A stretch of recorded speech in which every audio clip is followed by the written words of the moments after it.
మన వాళ్ళు చేస్తే శృంగారం, ఎదురోళ్ళు చేస్తే విచారం అన్నటువంటి రూట్లో వార్తలు యూనివర్సిటీల్లో దారి తప్పి చాలా రోజులైపోయింది. రాష్ట్ర విభజన తర్వాతన అనేకంటే కూడా రాజశేఖర్ రెడ్డి వచ్చిన తర్వాత ఈ యూనివర్సిటీల విద్యా వ్యవస్థలో రాజకీయ జోక్యం విపరీతమైంది. ఎందుకని?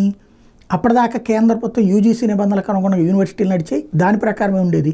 ఈవెన్ మంత్రులైన రాష్ట్ర ప్రభుత్వాలు పట్టించుకునేది కాదు. అయితే గీతే గెస్ట్గా వెళ్ళడం గ్రేట్.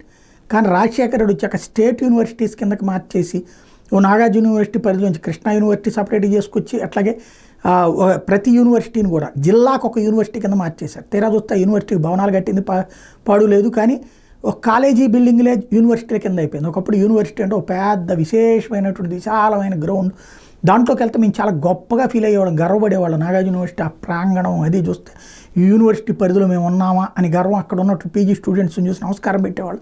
ఎందుకంటే మాకంటే పెద్దోళ్ళు అందరూ సీనియర్లు అన్నటువంటిది. ఇవాళ చూస్తే యూనివర్సిటీలు చివరికి రాజకీయ ఆవాస కేంద్రాలు లేదా రాజకీయ కార్యకలాపాల కేంద్రాలు. ఇప్పుడు ఆంధ్ర యూనివర్సిటీకి సంబంధించిన ప్రసాద్ రెడ్డి మీద పెద్ద కథనాన్ని రాసుకొచ్చింది ఆంధ్రజ్యోతి. తిట్టని మీ ఇష్టం.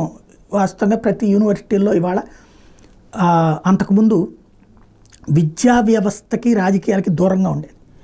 అయితే గీతే ఆ యూనివర్సిటీలో ఉన్నటువంటి వాళ్ళు టీచర్లు ఆ ఎమ్మెల్సీ ఎలక్షన్స్ అప్పుడు మాత్రం ఆ కమ్యూనిస్ట్ యూనియన్స్ నడిచే తప్పించి మిగతా దరిద్రం లేదు. ఇప్పుడు ప్రతి యూనివర్సిటీలో ప్రతి ప్రొఫెసరు ఏదో ఒక రాజకీయ పార్టీకి అనుబంధం, లేకపోతే వాళ్ళకి అప్గ్రేడేషన్ లేదు. అధికారంలో ఉన్న వాళ్ళ పక్షాన కొంతమంది, ప్రతిపక్షంలో ఉన్న వాళ్ళకి వద్దనుకోవడం కొంతమంది. ఓవరాల్గా వ్యవస్థలని భ్రష్టు పట్టినాయి. నన్ను అడిగితే శుభ్రంగా ఈ యూనివర్సిటీలు బాగుపడాలని కేంద్ర ప్రభుత్వానికి మెయింటెనెన్స్ ఇచ్చేస్తే ఈ దరిద్రం అవుతుంది. కానీ అట్లా ఇచ్చేందుకు మనం సిద్ధంగా లేవు.